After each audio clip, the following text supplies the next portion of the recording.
Dirección de Radio y Televisión de la Universidad Autónoma de San Luis Potosí presenta. Yo lo veo como oportunidades para comulgar en torno al cine. Pues que haya conjuntado todos esos elementos para darle un impulso al cine mexicano.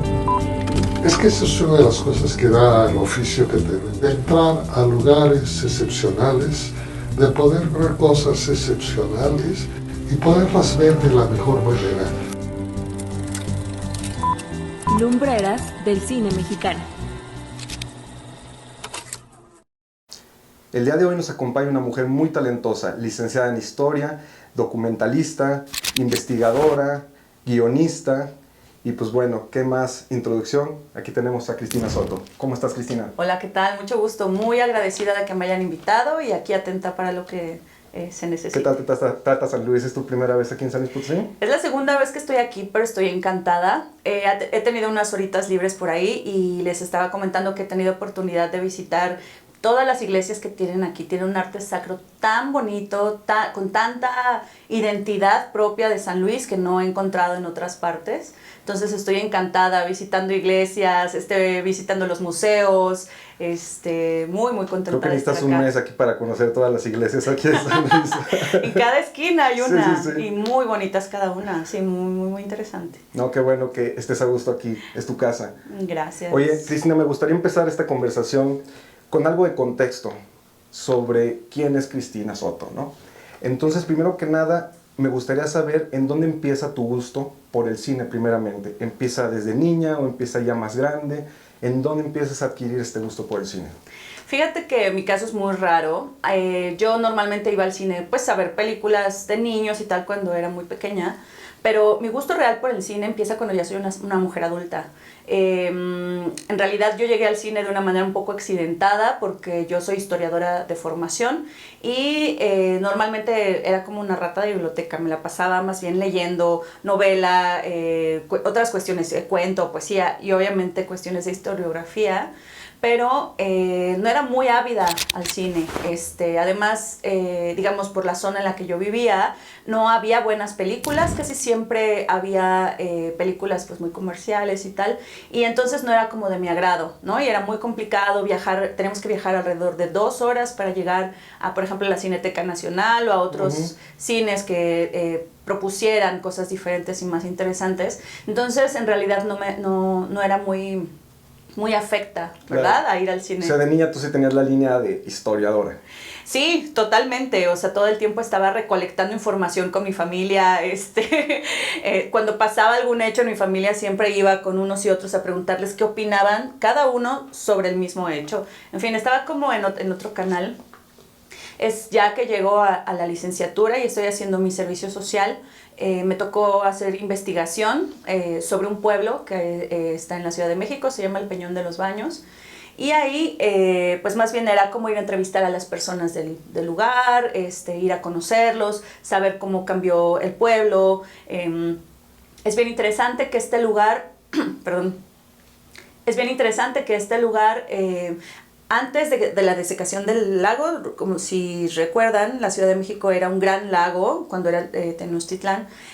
Pasan los siglos de colonización, desecan todo ese lago y se convierte pues lo que ahora es una plancha de cemento, ¿no? Pero el Peñón de los Baños fue uno de los últimos pueblitos que quedó en medio de humedales del lago de Texcoco, y todavía hasta el siglo XX, por ahí de 1960, la gente cazaba patos porque había todavía llegada de patos, garzas, en fin, era una situación súper distinta a lo que ocurre ahora.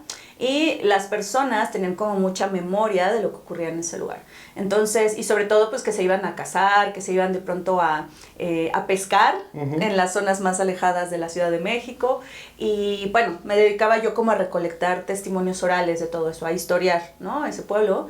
Pero uno de los señores más mayores de ese lugar me sugirió hacer un documental. Él ya tenía la idea de hacer un documental sobre eso, entrevistar a sus amigos, a sus conocidos, para hablar de este tema. Y yo, pedí ayuda en el lugar donde estaba haciendo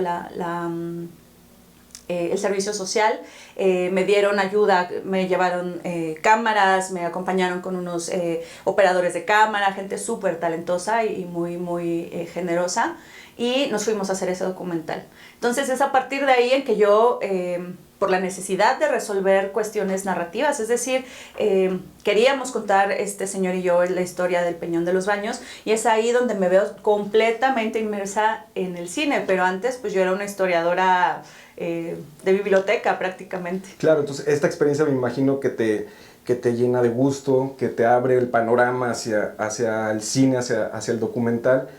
¿Y es ahí donde decides estudiar la maestría en cine documental, o todavía te esperas un rato, todavía trabajas en otros proyectos, o derivado de eso dices, podría combinarse muy bien estas dos profesiones? Pues fíjate que fue a partir de ahí que decidí, o sea, me di cuenta que me hacían falta un montón de herramientas narrativas, un montón de herramientas de conocimientos de realización, y entonces fue ahí donde dije, no, tengo que aprender más de esto, ¿no? Porque además me di cuenta que como investigadora de historia, o sea, como una historiadora, normalmente si te va bien, haces investigaciones a lo largo de muchos años y cuando te va bien te publican. El problema es que te publican y como haces, digamos, historia de cosas muy particulares, las puertas, en el siglo XVII, no sé, cosas como súper especializadas y particulares, muy poca gente te lee.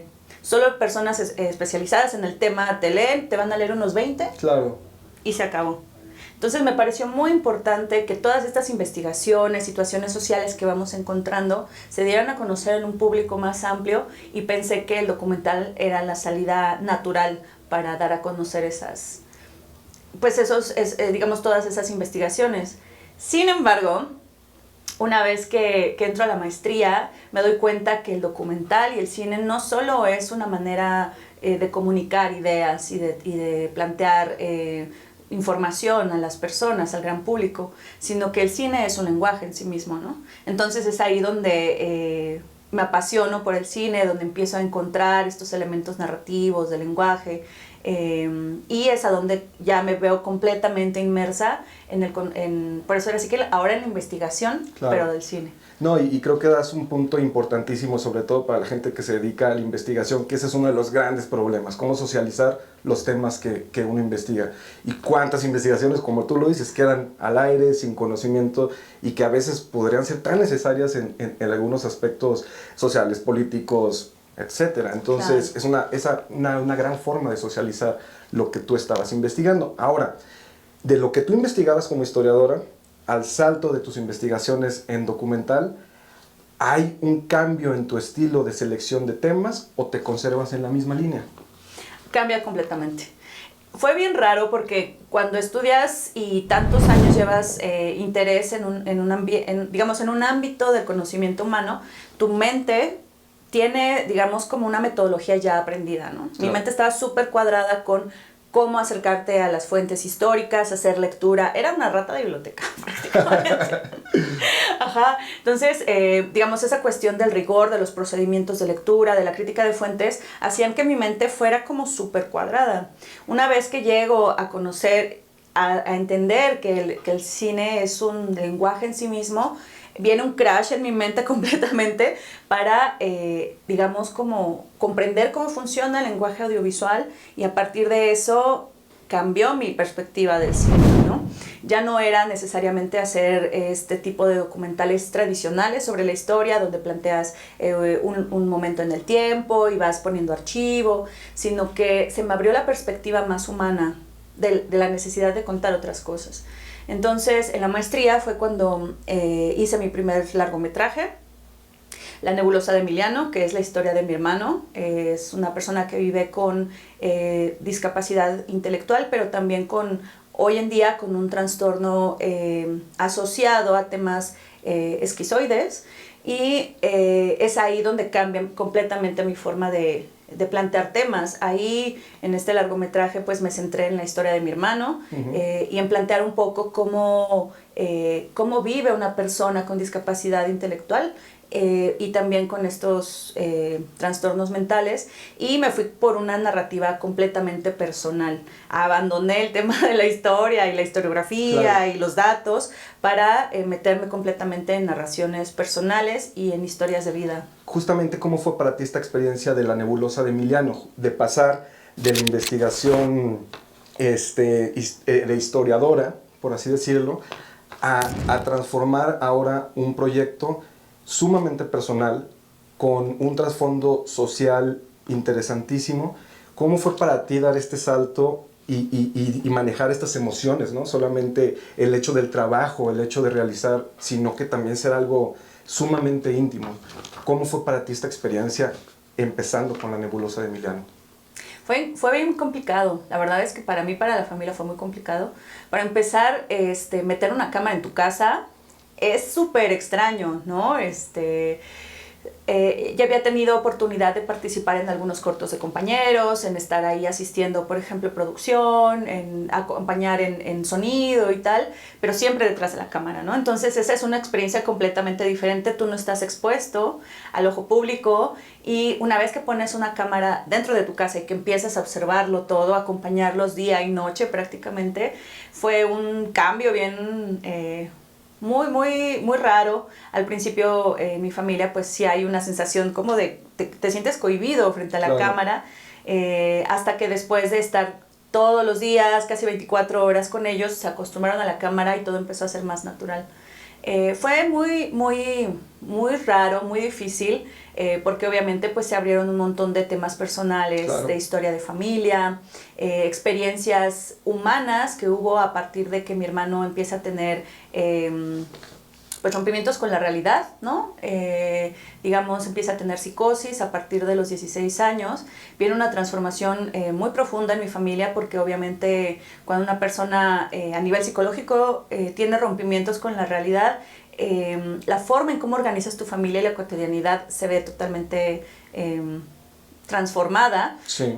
Hay que desarrollar nuevas formas de convivencia, buscar otras formas de mantenernos seguros a nosotros mismos, de mantenerlo seguro a él, y darme cuenta de todas estas transformaciones en mi familia, y sobre todo cómo impacta eso nuestras emociones y nuestras historias de vida.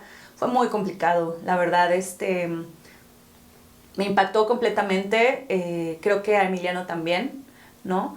Sobre todo cuando él ya se vio en la película, una vez que terminamos la edición y que la presentamos en el Festival Sánate, en DocsMX también. Él se pudo observar en pantalla, mi familia se pudo observar ya en pantalla frente a otras personas, y fue muy fuerte, ¿no? Verte en pantalla grande, expuesto frente a cientos de personas, ¿no? Claro. Uh-huh. Y respecto a la satisfacción que te trajo ese proyecto, ¿qué me puedes decir? ¿Es principalmente en el aspecto social, o fue algo satisfactorio en el aspecto familiar? ¿De aquí deriva tu gusto por este tipo de documental? ¿Qué me puedes decir respecto a eso?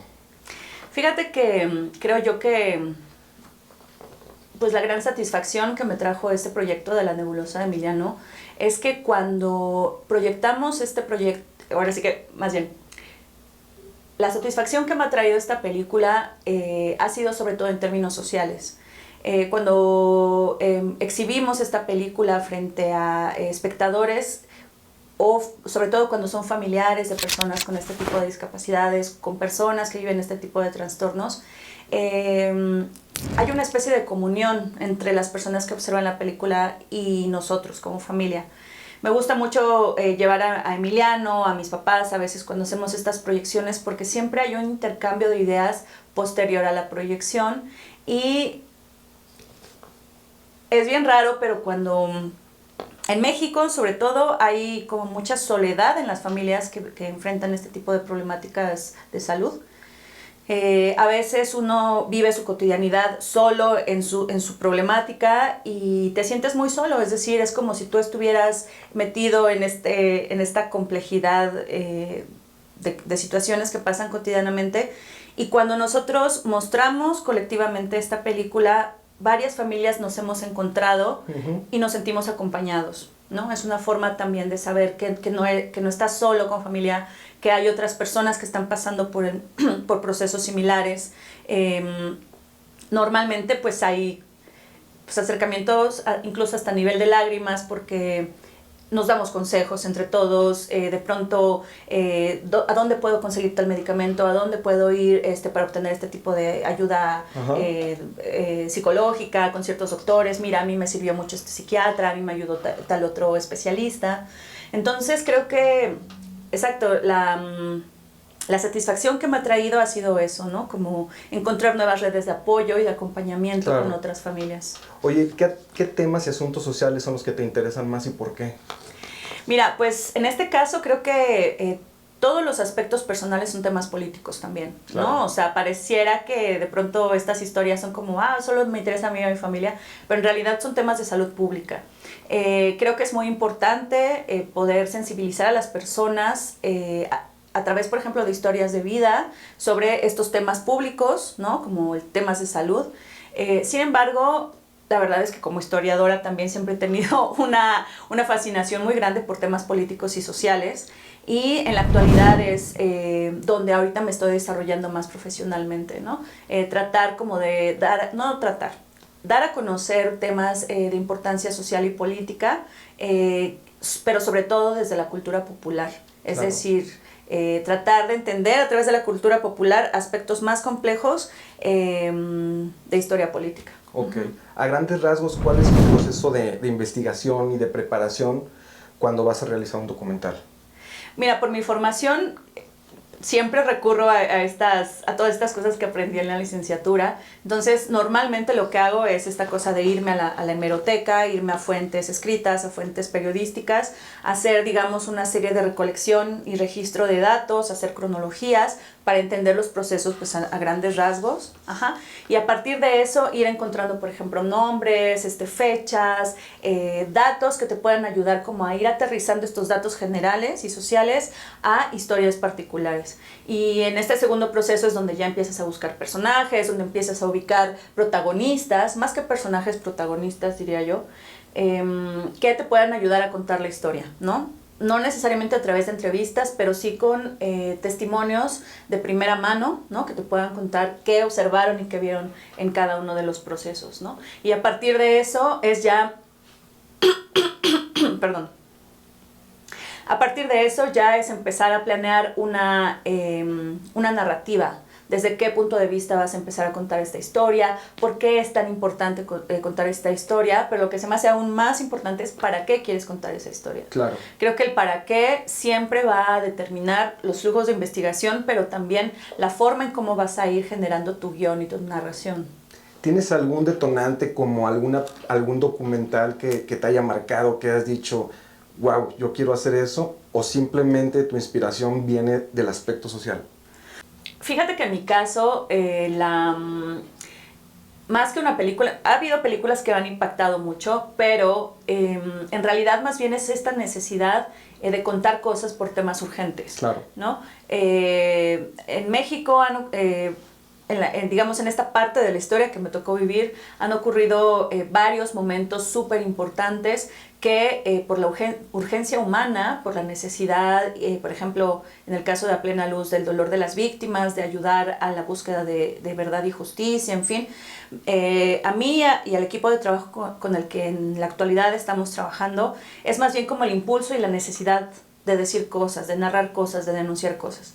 Entonces, sí es el cine importante y hay muchas películas, varias películas en específico que me han marcado, pero sobre todo es esta urgencia y esta necesidad de denunciar y de decir cosas, de contar historias, lo que me lleva a plantear algún proyecto. Entonces, ¿cuál crees que sea actualmente el papel de los documentalistas en México actualmente?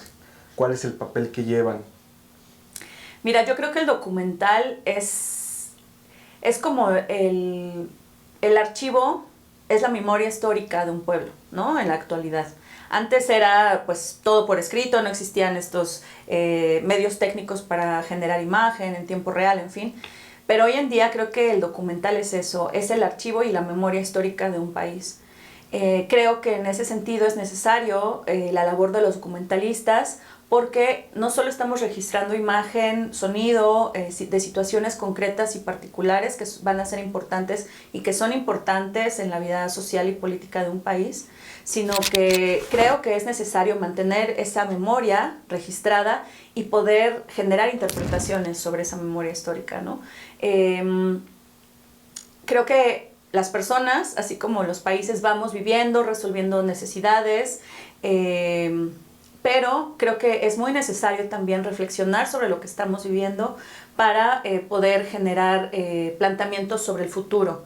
Y las narrativas que como documentalistas generamos son eso, son una interpretación de la realidad personal y política presente, social, para poder proyectar un futuro más conveniente para todos. Claro. Entonces creo que esa es como la importancia del documental. Claro. Te lo pregunto porque, bueno, ya entrando un poquito al tema justamente del documental A Plena Luz, de Alberto Arnaut, que es el director que ya estuvo aquí también acompañándonos. Bueno, para los que no hayan visto el documental, es sobre el multihomicidio de la colonia Narvarte, de 5 personas. Y bueno, este documental es brutal, digo, a mí se me hizo brutal en todo el sentido de la palabra. No es una obra a la que uno salga como cuando vas al cine feliz de la vida, no, sales con el estómago revuelto. Verdaderamente yo tuve muchas sensaciones.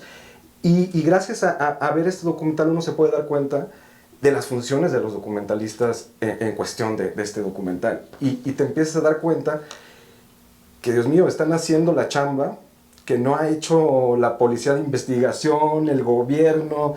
O sea, no es posible, ¿me entiendes? Yo creo que ustedes deberían de ser los ministerios públicos, porque no marches. Entonces digo, ahora sí ya entrando al tema de este proyecto en particular, pues me gustaría saber esta experiencia tuya como guionista e investigadora de este documental. ¿Cómo te fue? ¿Cuál fue esta experiencia? ¿Cómo empezaste? ¿Cómo terminaste con este documental? Mira, al inicio yo entré como, volvemos a lo mismo, con este proceso de investigadora, historiadora, revisando temas contextuales y sociales, ¿no? La hemerografía, lo que se había publicado en medios sobre el tema, haciendo crítica de los discursos, ¿no? Sí. Que desde el periodismo se habían generado y tal, revisando la situación política que había en estos 3 espacios, ¿no? Recordemos que las 5 víctimas vienen de lugares muy diferentes y que sin embargo confluyen el 31 de julio de 2015 en la Narvarte, y es por eso que pierden la vida juntos.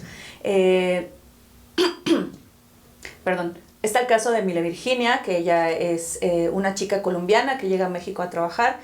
Había que entender el contexto social del lugar de donde ella provenía, el contexto familiar de Mile Virginia también. Tenemos que entender el contexto y la forma de vida que tenían Rubén y Nadia, claro, en Jalapa, Veracruz, toda la actividad política que habían desarrollado allá, el trabajo político, pero más bien el trabajo periodístico de Rubén. Había que entender, por ejemplo, el contexto social de Yesenia, ¿no? Cómo sale de Mexicali para buscar trabajo, una chica muy joven que estaba buscando oportunidades de crecimiento en el área del maquillaje, en fin. Entender también a Alejandra Negrete, esta señora súper trabajadora, madre de 3 hijas. Entonces, digamos, mi trabajo al inicio fue completamente contextual y de entender situaciones sociales, ¿no?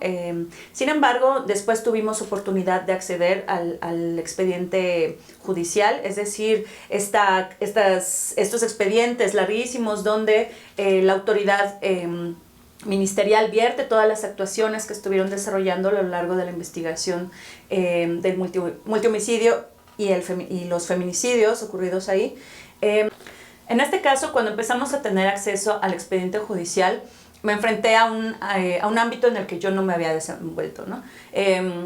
Como historiadora había revisado, por ejemplo, expedientes conformados de una manera muy distinta del siglo XIX, del siglo XVIII. Es otro mundo, es otro contexto.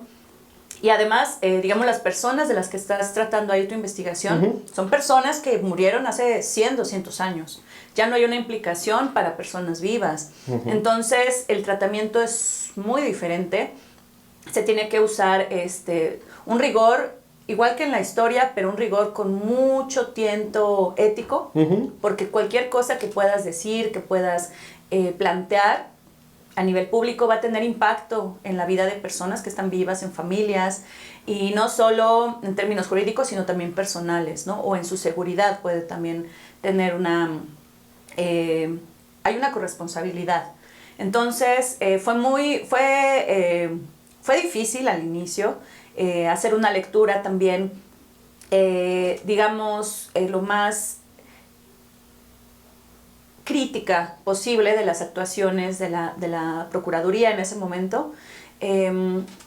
Y en este caso, bueno, me ayudé mucho de las herramientas que obtuve en la licenciatura en Historia para poder hacer un análisis de crítica, claro, ¿no? del texto, de los textos, para poder organizar todo el caudal de información al que nos estábamos enfrentando. Fueron 23 tomos los que leímos, alrededor de 11,000 hojas, que aún sigue creciendo este expediente porque todavía la causa está abierta. Y muchísimos deficientes, ¿no? Te lo digo como abogado. Muchas deficiencias, sí, exacto. Sí. Ya hay 3 sentenciados, pero en el documental se logró encontrar que hay más personas implicadas.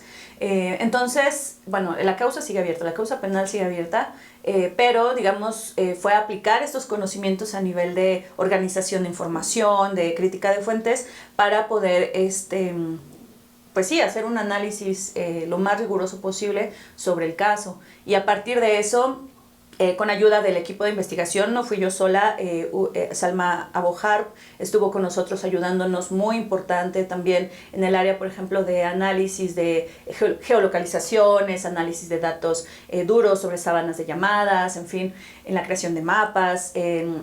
También estuvo el editor, Pedro G. García, revisando, por ejemplo, que la lectura que todos hiciéramos también fuera una lectura crítica, es decir, a veces uno lee e interpreta ciertas cosas a partir de lo que estás leyendo, pero el resto del equipo de investigación contrasta tus ideas, ¿no? Porque a veces tú también, como cualquier investigador, tienes tus sesgos, claro, ¿verdad? Claro. Entonces, esa lectura, también Alberto Arnaud estuvo leyendo con nosotros el expediente. Entonces, la lectura del equipo de investigación completo entre los 4 siempre ayudó mucho a que tuviéramos una crítica de nuestra propia lectura y de la interpretación que estábamos haciendo del expediente y de la situación social y política. A partir de la obtención de todos esos datos, de las 11,000 hojas, hubo entre todos que hacer un entrecruce de datos a partir de la investigación social, de contexto, en fin, junto con los datos vertidos criminalísticos y, claro, en fin, que encontramos en el expediente para poder crear la historia, ¿no? Siempre haciendo un cruce de datos y crítica de fuentes. Oye, y es que sí, lo que dices de los sesgos y toda esta temática, yo me imagino que ha de ser muy difícil en un documental como este que evoca tantas emociones, tantas sensaciones, desde, no sé, el enojo, la tristeza, la desesperación. ¿Cómo logras mantenerte crítica y objetiva ante algo tan pesado y tan difícil de investigar? A nivel humano fue muy complicado. A nivel humano fue muy complicado. Te digo, como historiadora había leído causas penales, digamos, de otros siglos, pero es un contexto totalmente diferente el tuyo. No hay un acercamiento emocional a lo que estás leyendo. Es interesante y es fascinante ir leyendo lo que pasó, por ejemplo, en estas causas que tenían las mujeres brujas, en fin, ¿no? Pero es hasta como una cosa de conocer cómo era el medio en el siglo XVII, ¿no? En el AGN es donde puedes revisar todos estos materiales. Sí. Sin embargo, cuando lees una causa de personas que fallecieron en 2015, gente que son de tu misma generación, Rubén y Nadia, así como Mile también, era gente de más o menos de nuestra edad, sí, ¿no? Cuando empezamos a leer este expediente. Y fue muy difícil porque la verdad, en mi caso yo me proyecté con Nadia Vera, ¿no? O sea, nosotros también veníamos pues de cierta actividad política. Recordemos que, por ejemplo, en 2014 ocurrió la desaparición de los 43 chicos de Ayotzinapa. Nosotros, como estudiantes de la maestría, pues íbamos a las marchas, tratábamos de apoyarnos, manteníamos informados desde el punto de vista periodístico. Y cuando conocimos esta historia del asesinato de estas personas, me sentí muy identificada con Nadia Vera, por ejemplo, ¿no? Que también estaba en la actividad política en Jalapa, que apoyaba ciertas causas sociales. Entonces, en el momento en que tú vas leyendo el expediente judicial y lees pues la cantidad de cosas que ellos tuvieron que pasar durante el proceso de en cómo perdieron la vida. Fue muy difícil a nivel emocional de pronto mantenerte objetivo, ¿no? Claro. Había momentos en que yo, bueno, leyendo ciertos momentos del expediente, pues necesitas salirte un poco, respirar profundo, a veces se te salen las lágrimas porque como investigador tienes que hacer una reconstrucción de hechos, también como guionista.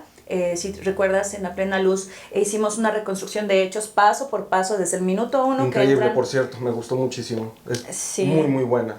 Sí, se hace una reconstrucción desde que entran los asesinos al departamento y todo el proceso que ocurre. Claro. Era muy, muy importante para nosotros identificar qué pasó desde el minuto 1 hasta que ellos salen del departamento, porque queríamos hacer una reconstrucción con peritos, ¿no? Con gente especializada que nos ayudara a entender qué pasó adentro y si era posible o si era... o sea, queríamos corroborar los dichos de la Fiscalía o no. Queríamos saber si la Procuraduría entonces, perdón, Sí. había hecho un trabajo correcto en términos de criminalística. Entonces era muy importante ser muy rigurosos con cada uno de los datos, por ejemplo, del levantamiento de los cuerpos, se leyó con mucha atención, por ejemplo, la mecánica de lesiones, mecánica de hechos, para poder reconstruir minuto a minuto lo que estuvo pasando ahí. Y con cronómetro en mano íbamos reconstruyendo cada momento. Se tuvo que ser muy riguroso también en la construcción, por ejemplo, del set, cuando se levantó el departamento con tamaño real, poner cada uno de los elementos que estaban en el lugar, para poder definir si era posible o no esa narración de los hechos que nos contó la Procuraduría, pero también nosotros para sacar nuestras propias conclusiones. A partir de esa lectura rigurosa es que nos dimos cuenta que no solo 3 sujetos habían participado en el asesinato, sino que había más personas Claro. detrás de eso. Entonces... Que además les estuvieron borrando las huellas. Exacto. Para que ya no pudieran dar con la información precisa, por así decirlo. Hubo una manipulación del lugar de los hechos, hubo pérdida de indicios, en fin, una serie de situaciones ahí que hablan mucho del desaliño del trabajo de la Procuraduría. Sí, al final el documental trata un tema muy en particular, pero es una fotografía de nuestro México muy, muy, muy detallada a lo que pasa a lo largo de todo el país, a lo ancho y largo de todo el país. Entonces uno como espectador te encuentras con un documental de esa manera y empiezas a decir, llevo 6, 7 años de que fue el asesinato, creyendo completamente algo distinto, y empiezan a mostrarte toda esta divulgación de los medios de comunicación, que fue muy, muy actor principal en esta, digamos, coco wash de las personas, y como espectador te quedas horrorizado de decir, no manches, son 6 años de que estuve completamente en otra idea, y te das cuenta cuando, con lo que tú dices, ¿no? Todas estas recreaciones, desde en maqueta hasta tamaño real, y uno siempre piensa, porque está acostumbrado a estar viendo CSI y La Ley y el Orden y demás, pues eso no lo hizo la policía ya, y pues no. Entonces, cuando ustedes se van dando cuenta de esto, de las fallas de nuestras instituciones, y no solo fallas, sino son fallas a propósito, por así decirlo, ¿cómo empieza a ser su reacción? ¿Cómo empieza a ustedes a sentir de, ay, nos estamos metiendo en terrenos escabrosos? ¿Cómo empieza a ser esta reacción colectiva con tus compañeros respecto al peligro de la naturaleza que estaban filmando? Fue difícil en el sentido de que nosotros siempre estuvimos conscientes de que corríamos peligro.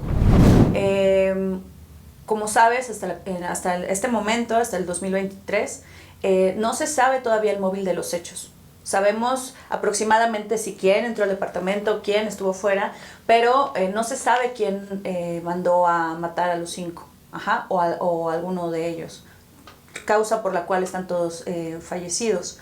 Y en ese sentido, no sabíamos, por ejemplo, como aún desconocemos el móvil, no sabemos si el autor intelectual de los hechos provenía del tema político de Jalapa, ¿no? Que tuviera que ver con personas en Jalapa. No sabemos aún si el tema proviene de una cuestión de trata de personas. No sabemos aún si el asesino intelectual proviene del ámbito del crimen organizado. No sabemos en la actualidad todavía quién mandó a asesinar a estas 5 personas. Entonces, el peligro se mantiene latente y nosotros siempre estuvimos conscientes de eso porque no sabes de dónde viene el peligro realmente. Claro. ¿No? Ha sido un proceso difícil y digo ha sido porque aún no termina este proceso. En algún momento uno de los elementos del equipo empezó a recibir cierto acoso telefónico. Aún no sabemos de dónde proviene este acoso. Ha sido complicado porque sabemos que hasta cierto punto, y como sabes, hay muchos asesinatos de periodistas a lo largo y ancho del país que siguen impunes. Y estamos conscientes de este peligro. Sin embargo, creemos que es necesario hablar de estas historias para que el sistema de justicia en México mejore, para llamar la atención a la opinión pública, para que todos sepamos que este es un solo caso de decenas de miles que ocurren en este país, que se mantienen impunes, que no han sido investigados con la debida diligencia necesaria en este tipo de casos. Sí da temor el peligro que corres, pero es necesario decirlo, es necesario darlo a conocer y que la opinión pública se genere una propia visión de esto que ocurre. Entonces, a pesar de que sí hemos pasado por momentos difíciles, creo yo que es nuestra necesidad de hacer que algo en este país cambie, claro, lo que nos mantiene en ese trabajo de investigación y de acompañamiento a las familias que continúan en su lucha por la verdad y la justicia. Claro, y fíjate que la importancia que ha tomado los documentales hoy en día, digo, yo he visto documentales de Europa, de Estados Unidos, de aquí de México, sobre casos que habían quedado pues en el olvido, y a raíz de que adicionas un documental sobre la historia, resulta que esta investigación del periodista, del documentalista, se convierte en una forma de volver a reabrir la investigación. O sea, cosas que se les pasaron a las autoridades, las encuentran los documentalistas y llegan a hacer estos logros. Digo, desgraciadamente en este caso todavía queda mucho que deber, pero ¿cuáles, ahora volteando las sensaciones positivas, cuáles las sensaciones positivas que a ti evoca el ver la gente que ha visto el documental agarrar conciencia y decir, órale, qué bueno que vi esto, ahora yo también me voy a sumar, ahora yo también no me voy a creer todo? ¿Qué sensación tuvieron en el equipo, hablando, te digo ahora de cosas positivas, al darse cuenta que están logrando esa conciencia colectiva? Pues fíjate que es importante que esta película esté en Netflix, no tanto por la plataforma, sino que esto nos permite llegar a un amplio público, claro, no solo en la Ciudad de México, no solo en México, sino que te permite proyectar esto a nivel internacional. Es parte de lo positivo, ¿no?, que tienen este tipo de plataformas. Y el que nosotros, por ejemplo, a través de esta historia podamos llegar a tal cantidad de gente, es muy positivo porque eso llama la atención a nivel internacional de lo que está pasando en México. Entonces, es positivo en ese sentido. Sin embargo, a nivel personal, no puedo hablar por mis compañeros, pero claro, a nivel personal, en algún momento recibí una comunicación de una de las madres de las jóvenes que perdieron la vida en Luz Aviñón, y la señora me decía, me voy a poner emocional aquí, la señora me decía que ella, antes de que la película se exhibiera, de que termináramos la película y se exhibiera, ella, cada que venía, por ejemplo, una reunión con la fiscalía, sentía esta necesidad y este enojo tremendo por decirles que estaban haciendo mal su trabajo, por señalar lo que habían hecho mal en la investigación, porque más gente se enterara de lo que había pasado su familiar, porque otras personas los ayudaran. Y que a partir de que esta película se termina y se proyecta, la señora decía, muchas personas lo están viendo, muchas personas están conscientes de lo que pasó y saben que ellos no están haciendo bien su trabajo. Ahora me siento, sigo con la necesidad y obviamente vamos a seguir luchando para que haya verdad y justicia, pero me siento más tranquila porque sé que mucha gente se da cuenta que no estamos solos en esta búsqueda de justicia, y esa, digamos, el poderle dar un poco de tranquilidad a las familias y un poco de apoyo y acompañamiento es lo más, creo que eso es como lo más profundo Claro. y lo que me hace sentir más agradecimiento, ¿no? Con la proyección de esta peli, que de alguna manera puedes ayudar a las familias a que su caso no se estanque, a que las autoridades hagan algo, que no se queden indolentes con, pues ya tenemos 3 sentenciados, Claro. ¿qué más quieren? No queremos llegar al final de esto, queremos saber quién los mandó a asesinar, queremos que por fin esas familias tengan un poco de tranquilidad. El dolor de perder una persona, un familiar tan querido de una manera tan violenta, no te lo va a quitar nadie, No, pero por por lo supuesto. menos que obtengan verdad y justicia, ¿no? Claro. Que las personas que hicieron esto paguen a la sociedad lo que hicieron. Y creo que eso es como lo más importante en términos personales, el poder acompañar a las familias y darles un poco de descanso, si es posible. Por supuesto, fíjate que lo que me dices me recuerda a una de las escenas del documental en donde una de las madres, ya casi al final, le agradece a Rubén, al periodista asesinado, y ella, con todo el dolor de su corazón, obviamente entendiendo que él también falleció, dice, si no hubiera estado Rubén ahí, si Rubén hubiera sido quien era, esto no hubiera trascendido probablemente, y mi hija hubiera quedado en una revictimización, bajo otro completo concepto de lo que se hizo, lo que se dijo. Y se me hizo increíble esas palabras de la madre hacia Rubén, periodista veracruzano. Es digamos que algo que se me quedó muy, muy grabado.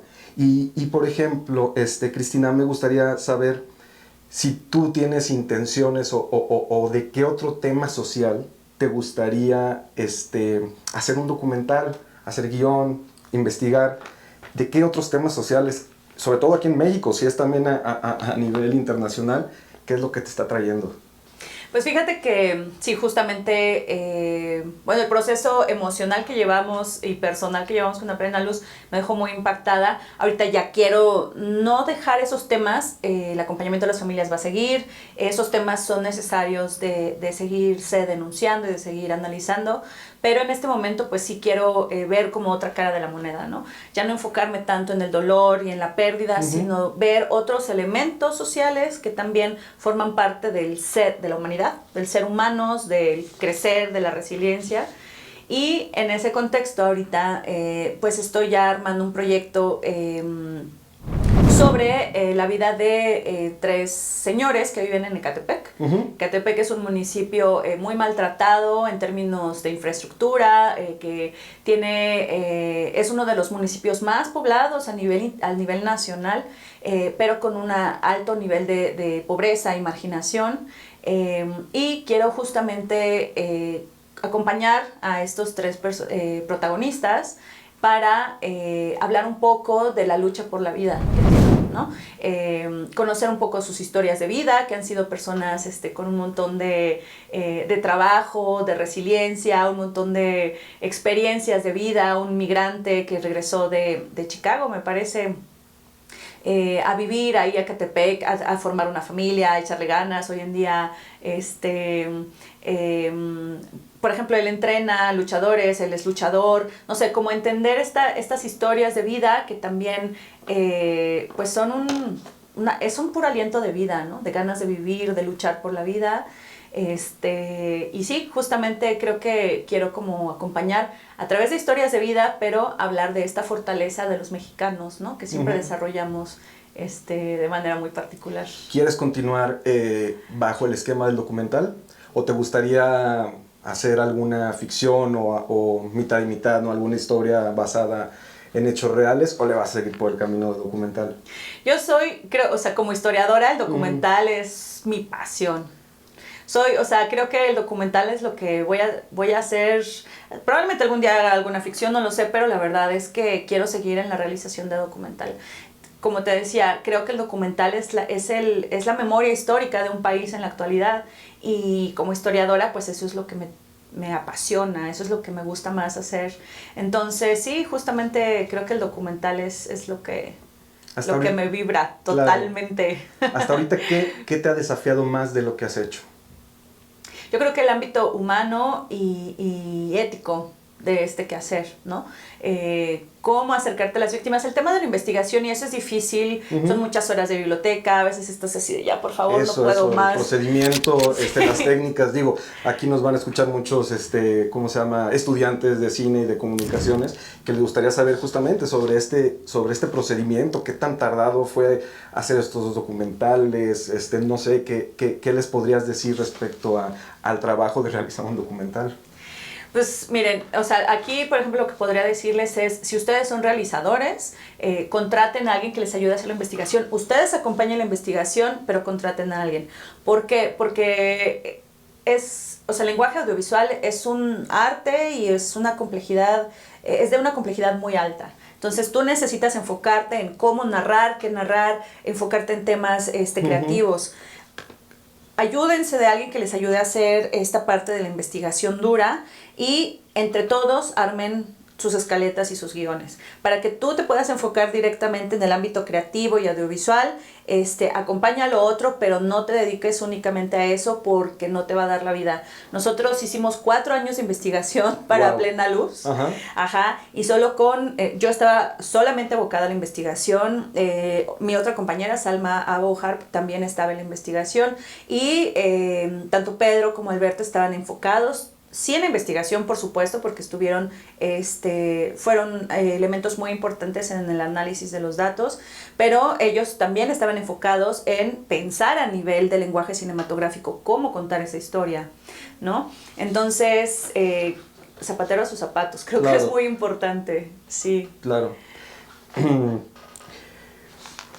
Pasando un poquito más otra vez a la temática de México. Temas pendientes que nos gustarían convertirlos en documental. Híjole, Que digo, creo que hay de sobra, pero ¿cuáles serían para ti a lo mejor prioridades de mostrar a la gente de la manera en que se hizo con este documental? está bien complicado porque donde quiera que vas encuentras historias urgentes. Ajá. Pero creo que es muy importante hacer una revisión de la historia contemporánea, pensando en el siglo XX, por ejemplo, los sexenios desde Carlos Salinas de Gortari hasta acá, creo que son muy importantes de analizar. Ya hay varias series que se pueden analizar elementos particulares, momentos en el tiempo muy particulares, pero creo que es necesario que nos regresemos a analizar estos procesos políticos y sociales donde hay una transformación en la forma en cómo México se mira a sí mismo y cómo se mira frente al exterior. Es un proceso en el que la individualización de la mente de las personas empieza a tener un impulso muy grande, donde se empiezan a desarticular estas formas de organización comunitarias, colectivas, para dar el impulso a una forma y a una visión del mundo de los ciudadanos mucho más individualista. Y creo que es necesario que entendamos a nivel de cultura popular y también como de cosmovisión e idiosincrasia, cómo se dio esta transformación, no solo a nivel político, sino también a nivel personal, para ver si es el camino correcto, si nos conviene seguir por este camino a nivel social o si necesitamos ahora sí que una transformación en la forma en cómo nos vamos a ver frente al mundo, o sea, a nivel individual o colectivo. Creo que es muy importante, del sexenio de Carlos Salinas de Gortari para acá. Okay. ¿Cómo se está llevando el cine documental hoy en día con las nuevas tecnologías? ¿Crees que es más fácil poder, no sé, a lo mejor alumno de cine poder agarrar su celular y empezar a lo mejor a agarrar su propio tema y desarrollarlo? ¿Se están llevando bien estas nuevas tecnologías? ¿Crees que les estén ayudando sobre todo a los jóvenes para poder aspirar a comenzar, a lo mejor no hacer una producción tan grande, pero sí como para empezar o hacer algo? Digo, se ha visto que se han hecho películas con un iPhone, ¿no? Grandísimas. ¿Cómo ves cómo se están llevando con estas nuevas tecnologías? Pues mira, yo creo que va a haber un cambio en el lenguaje cinematográfico. tiene que haberlo, porque al haber una diferencia en las formas de producción y sobre todo, por ejemplo, para empezar, es un ejemplo, para muestra solo un botón, con los cambios, por ejemplo, de filmación, estamos ahora más acostumbrados a filmar en vertical que en horizontal. Claro. Eso cambia un montón la sensación y por lo tanto también el lenguaje que vamos a tener que estar desarrollando. Ahora sí que los chicos, ahorita diría yo de 20, o sea que tienen 20 años y más chicos, el tipo de lenguaje y sobre todo que están viendo es súper rápido, las historias y narraciones que ven duran menos de 3 minutos. Yo no quiero decir que eso está mal, creo que con ellos va a venir un cambio en el lenguaje cinematográfico y en el lenguaje visual. Y creo que va a ser muy importante también entender este cambio, incluso cognitivo, que están teniendo las nuevas generaciones. Yo no creo que esté mal.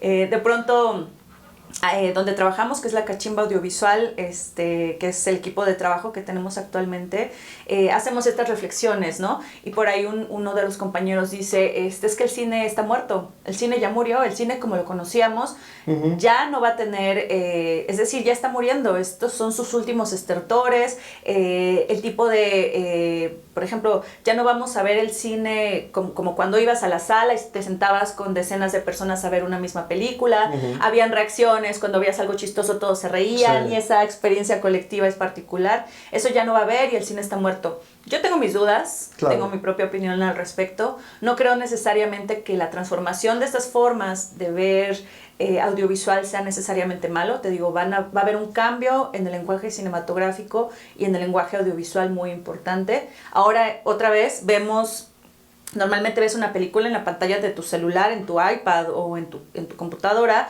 y ya es una experiencia individual en tu casa, es distinto, ni mejor ni peor, diferente. Claro. Todo se va a transformar, pero creo que justo esa innovación va a venir de las nuevas generaciones. Y nosotros como, digamos, gente de la vieja escuela, que todavía vivió esa experiencia colectiva de ver cine y tal, vamos a tener que aprender de ellos en el desarrollo de este nuevo lenguaje. ¿Te agrada esta visión que podría venir? ¿Estás dispuesta a decir, sí, venga, yo estoy dispuesta a aceptar estas nuevas visiones de los jóvenes? ¿O tú vas a mantenerte a tu estilo de vieja escuela? No, hombre, yo estoy ávida de aprender de lo que venga. Sobre todo también porque siempre tienen algo nuevo que decir, algo que tú no viste en tu juventud, más que en tu juventud. Algo que digamos que en los diseños de producción anteriores no teníamos ni pensado. Ellos van a lograr decir algo diferente. Y también es bien interesante y bien bonito que en los sistemas de producción anteriores había que conseguir siempre un montón de dinero para hacer tu película porque había que pagarle pues a toda la fotografía, ¿no? Que al foquista, que no sé quién, había que conseguir un montón de dinero para hacer una gran producción, te tardabas un montón de tiempo para hacer una sola película, dejabas muchos años de tu vida en esas producciones y ahora con los celulares va a ser muy distinto. No quiero ser mejor ni peor, quiero decir que es mejor, es una forma de producción muy diferente, pero creo que eso va a permitir, por ejemplo, que haya una mayor producción desde un punto de vista particular de muchas personas. Ya no solo una pequeña élite va a tener acceso a contar historias a través del cine o a través del lenguaje audiovisual, ahora va a haber una multiplicidad de gente proponiendo nuevas cosas y creo que es muy importante eso, la democratización de los medios de producción y para mí es algo genial. Claro. ¿Qué consejo les puedes dar a los jóvenes que quieren aquí en la universidad hacer documental? ¿Cuáles serían así como tus recomendaciones bien en general para que tengan más o menos una idea de por dónde se empieza, qué se tiene que hacer? Sí, creo que la principal es pónganse a ver un montón de películas. Pónganse a ver películas de todo. Pero no solo películas, pónganse a ver mucha televisión también. De pronto como que la élite cinematográfica ve a la televisión como un género, más que un género, como un medio menor, así como que la televisión no es cine. Pero en realidad todos nos formamos viendo televisión. Sí. El lenguaje que tenemos proviene, en nuestros casos, de la televisión, ahora del TikTok, de Instagram, de otras cosas, de los reels súper cortos. Entonces, no hay que ver como cosa menor lo que viene de esos tipos de producción. Vean un montón de tele, vean todas las películas que puedan y analícenlas en el sentido de cómo hicieron esto. Si tú en algún momento encuentras algo que te guste y que digas, wow, ¿cómo logró eso? Ponte a pensar cómo lo logró para que después tú en tus producciones puedas utilizar esas formas de narración, de acomodar la cámara, en fin. vean de manera crítica televisión, TikTok, todo eso véanlo, pero vean mucho y traten de hacerlo consciente. Creo que esa es la primera, y la segunda es no tengan miedo. A veces uno se imagina como que hacer una película va a ser algo muy complicado, lo es, pero en el camino te vas a ir encontrando gente que te ayude a resolver cosas que tú no sabes hacer, situaciones técnicas que tú no sabes hacer, y haciendo se aprende. Entonces no tengan miedo, láncense a hacerlo. Si de alguna manera tu proyecto, amas tu tema y en realidad quieres hacerlo, vas a encontrar la gente indicada que te ayude a hacerlo y vas a contar algo muy interesante. Entonces no tengan miedo y láncense a hacerlo. Perfecto. Cristina, ¿qué es lo que ves cuando te sientas en tu sala con palomitas y una cheve en la pantalla? O sea, no sin intenciones de voy a ver tal documental para inspirar. No, ¿qué es lo que ve Cristina normalmente para divertirse? ¿En cine, en tele o en series? Pues ahorita van a decir que qué clavada, que debería descansar la mente, pero me pongo a ver series de True Crime. Bien. Antes no me gustaba nada, pero ahora me gusta mucho porque pues estas series tienen una habilidad para suspenderte de la realidad y meterte ahí en una historia breve. Entonces, cuando quiero descansar, me pongo a ver historias de True Crime. Excelente. Sobre todo en series, ¿no? Me imagino. En series, así es. Y de géneros de películas, ¿qué es lo que ves, te digo así, cuando quieres descansar, cotorrear? Pues fíjate que ahorita estoy trabajando como asistente de edición y me pongo a ver cosas del tema que estoy tratando. En realidad no descanso. Ahora que me preguntas eso me doy cuenta que no estoy descansando de tiempo libre, pero me gusta estar viendo sobre el tema que esté analizando en el momento. Ahorita, por ejemplo, vamos a empezar un proyecto sobre un tema muy importante hacia 1994-1995. Entonces me pongo a ver YouTube, la verdad. Prendo el YouTube y todo lo que me salga sobre el tema que vamos a investigar es lo que me he hecho, ¿no? Desde los chistes que hace un entrevistador hasta un documental así muy sesudo y más político y tal. Me gusta ver todo lo que se dice, pero con especial atención en la cultura popular. Lo que viene de la cultura popular me ayuda un montón a darme ideas de lo que le van a servir a los editores para trabajar. Cristina, muchísimas gracias por estar en Lumbreras del Cine Mexicano, aquí en la Universidad Autónoma de San Luis Potosí. Y a ustedes, por favor, no dejen de ver estos documentales, estos trabajos de cineastas mexicanas y mexicanos que verdaderamente están haciendo la chamba que no hace muchas veces el gobierno, y abramos la conciencia a estos temas. Cristina, muchísimas gracias. No, gracias a ti. Lumbreras del Cine Mexicano es una producción de radio y televisión en colaboración con el Festival de Cine de la Universidad Autónoma de San Luis Potosí, a través de la Secretaría de Difusión Cultural.